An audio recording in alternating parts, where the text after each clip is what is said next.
Representative Howard is one of our newest members of the delegation, and she has hit the ground running. Let me tell you, she is everywhere. And this happens to be in the heart of Representative Howard's district. So we're thrilled to have her here to bring greetings. Representative Howard? Yeah, it is. Thank you, Senator. Wow. Good morning, everyone. It is so great. I have lived and worked here in the city of Lowell for over 30 years. So when you're out in the community, you hear everything, and they share with you everything. A lot of learning. I learned quite a bit. Did you decide to run for office? Was that always your end goal? Oh my gosh! Oh my gosh! Woke up one day and went, you No, know, no. People pushed me for years, Yeah. like at least a decade. I never considered running for office. Yeah. You know. Before I was elected, I served on 12 different nonprofit boards. I didn't know how to say no because all these nonprofits, they're all important to me. I wish there's more than 24 hours a day that I could say yes to all. The first one that they invited me to serve on, they said, you would be the perfect person to serve on our board. Being a refugee, being a genocide survivor, being a woman, being a mother, you can be the voice. And my passion is really just to serve the community. Well, my love. Thank you so much. Really, my role is to be accessible and responsive. That is my job. That's what I was elected to do.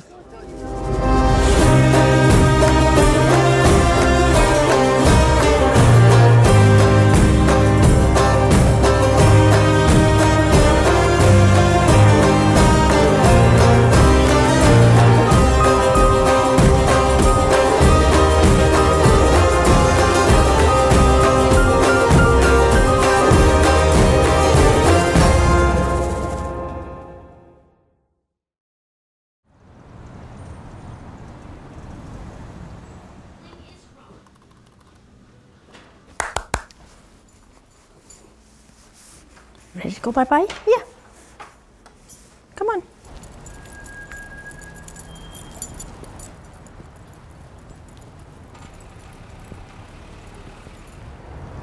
My work, what I do now, it's often 24/7, so I don't get a lot of this time. Okay, buddy, come on. Bye, sweetie. Yesterday I received about 65 emails, so I'm trying to respond to all by the end of today. It's just not enough time in the day, most days and most weeks. See you guys later tonight? All right. Bye, sweetie. Love you. Mwah. You have a good day. All right. Amanda will be here shortly. Bye. Be good. Bye. I'll see you. See you later? Yeah, you be good. Stay with your brother.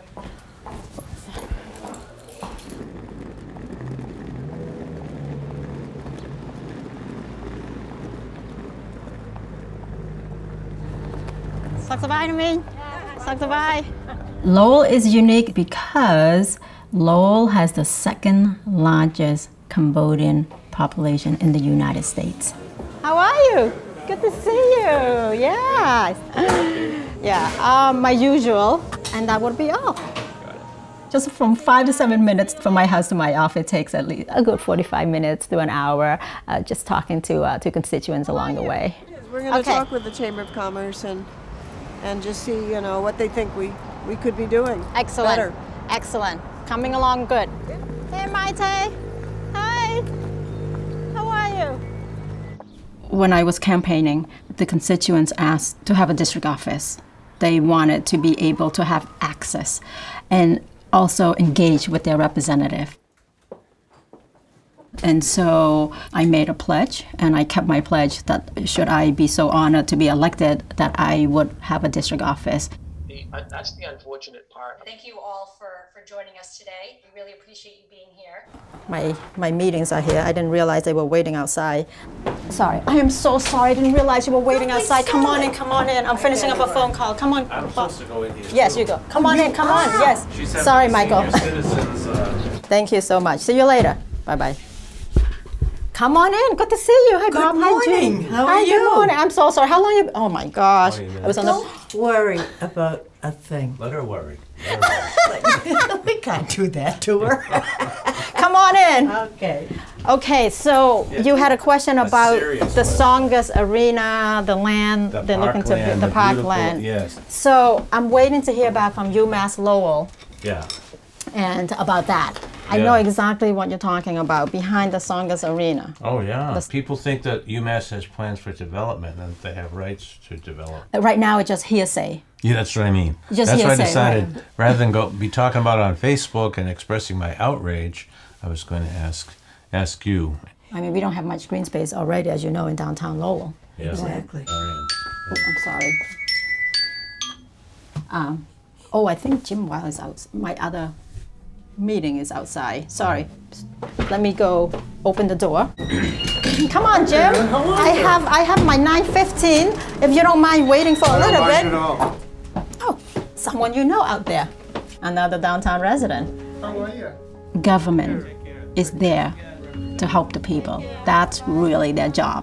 Their job is there to make sure that their needs are met. One thing that happened to us this year, which was really terrific, was There have been constituents, urgent issue where they show up at my front door at 7 a.m., sometime 6 in the morning.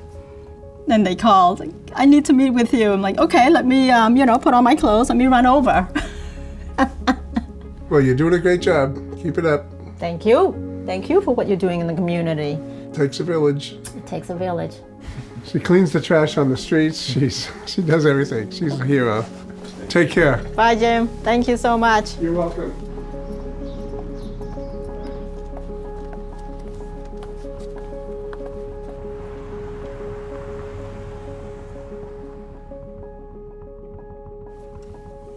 When I first moved to Lowell in '91, it was just me and my daughter, who was just 1 year old. Hey, hi Susie Q. Who's that? How are you? Is Oh that my Mama? goodness, hey. Is that Mama? I didn't see you all day. Oh my goodness, I miss you. Oh. She has severe medical needs. She's very severely mentally and physically delayed. Yeah.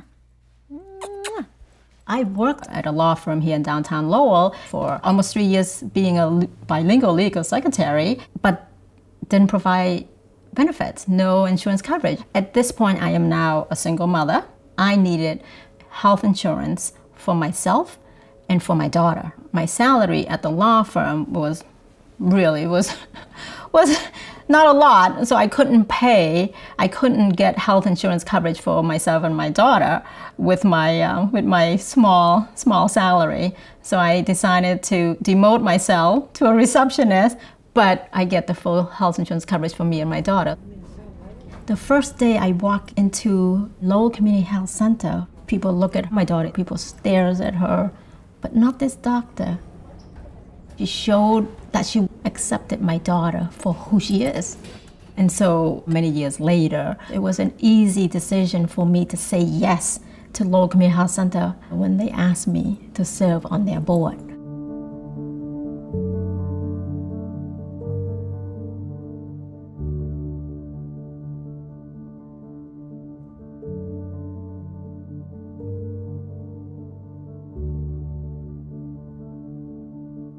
What occurred in Cambodia between 1975 and 1979 was an absolute universal tragedy.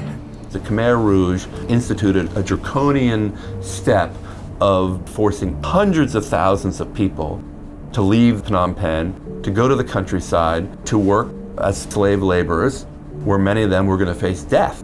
The crimes during that period were some of the worst crimes of the 20th century, certainly after the Holocaust in World War II. At the age of about 5 years old, I didn't understand that. Where are we going? And I remember my mom and dad pushing my maternal grandparents on a little cart, and me and my siblings were walking behind with so many people, just keep walking. Now we're surrounded by complete strangers, and I didn't ask much question to my mom and dad. I just realized we're no longer at our home, but now we're at a different home. My younger brother passed Shortly when we got to that village, he passed. And then my maternal grandmother passed after. And then my maternal grandfather. And then my sister. My dad and I, we were in line waiting for food. And I remember two men on bicycles come over while we were in line and just grabbed him and took him away. And I remember walking back home by myself, and my mom, as soon as she saw me walking back by myself, she knew right there and that he's not coming back. About 2 million Cambodians were killed by the Khmer Rouge. So now at that point now, it's just my mom and I. So 2.5 years later, we got approved for resettlement to the United States. And we arrived in the United States as refugees. Are we moving somewhere else next? Where's next? Where to next? Every single day, where to next? From that where to next, we were never really comfortable at anywhere. So I've just been running for many years.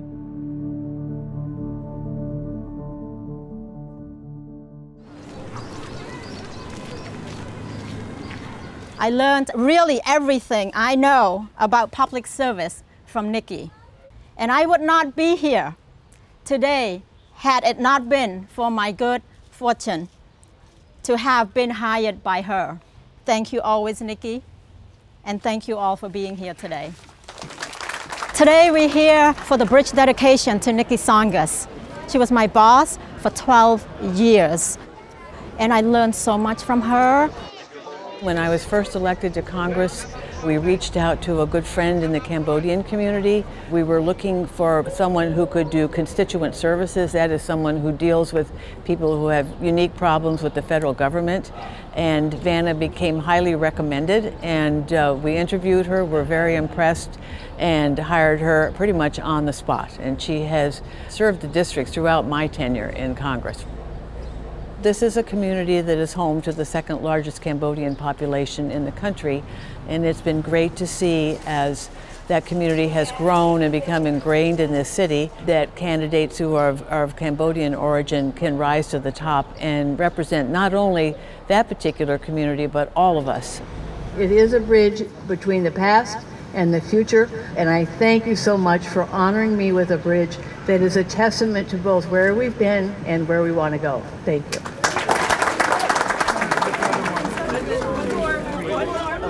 Ooh. Oh.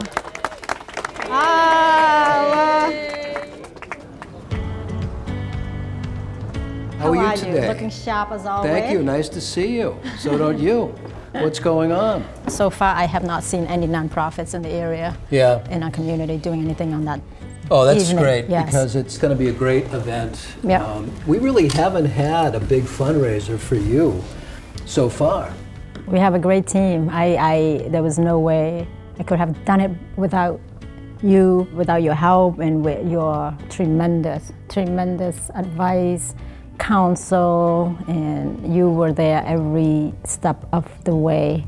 When the pandemic hit, who was the first person to pick up the phone and start delivering meals to folks who otherwise might not have lunches, for example, for school kids who weren't in school? It was Vanna. When trash became an issue months ago in the downtown, who was the first person to pick up a pail and go out and start picking up trash? It was her. I'll get this piece. You will? Okay. It's the kind of person she is. It's the kind of person you want to get behind. The fact that she actually puts in sweat equity and, you know, gets dirty out here. I mean, we're out here in the summer and the heat and everything, and picking up trash. So I mean, I think it's inspiring for the other people in the neighborhood. That's why we've gotten an expanding group of people helping out.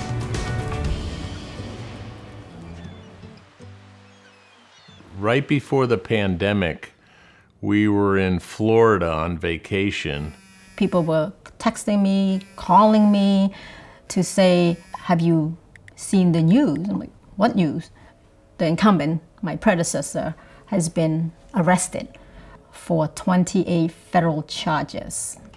She spent the rest of our vacation on the phone and online with people who were just adamant that she has to step up. I've never considered myself running. People have been pushing me to run for office for at least a decade. It takes a lot of your time to run for public office. It doesn't matter what office you're running for. It takes time, commitment, courage. But the community needed to be heard, need to be well represented. So I decided to go forward. She really didn't want to see this guy get reelected. She was certain that she could do a better job for this district.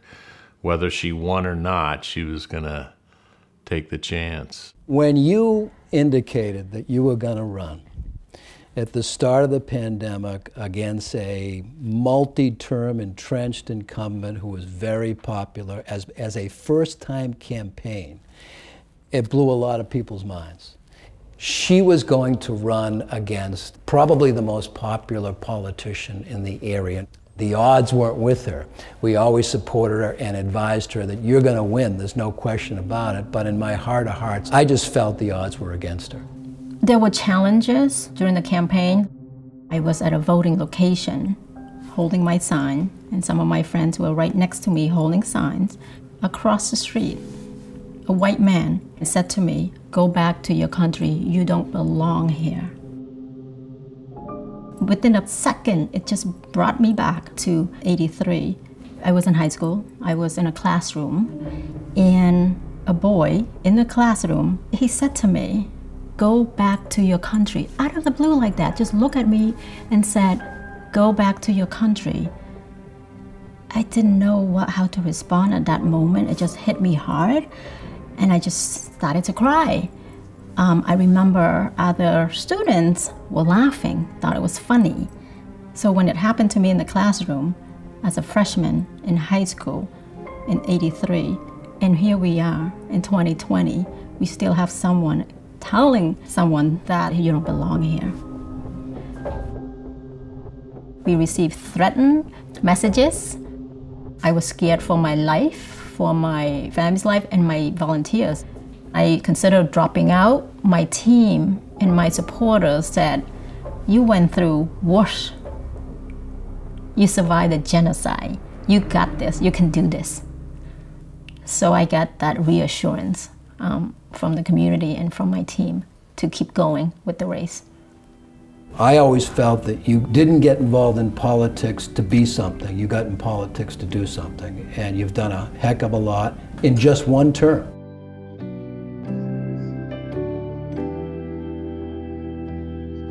When I found out that Vanna had won the election, first of all, I wasn't surprised because I know how hard she worked, but I was absolutely thrilled that she'd been successful, given that it was an especially challenging time to run with COVID so front and center in our daily lives, and it really interfered with sort of the normal ways of campaigning. But Vanna overcame that, as she has so much in her life. I couldn't believe it. With how the race shaped up, I was still kind of surprised by how big she won. I didn't think she was going to win like that. She clobbered him. It blew my mind that she did so incredibly well. And now she's showing us why it was so important to get behind her, because she's working 24 hours a day in support of her constituents, and people realize that. The work doesn't stop because the issues are so important. And so I hope to continue to make an impact in the community. Being a legislator is a learning process. You can't know everything, but you have to be ready for anything. You have to commit to mastering the material so that when you take a vote, you know what you're doing and why you're doing it. And you have to stay connected with the people you represent. And I have no doubt that Vanna will be successful on all those fronts. I don't like the word politician. I prefer to call myself a public servant. I am here to serve the public.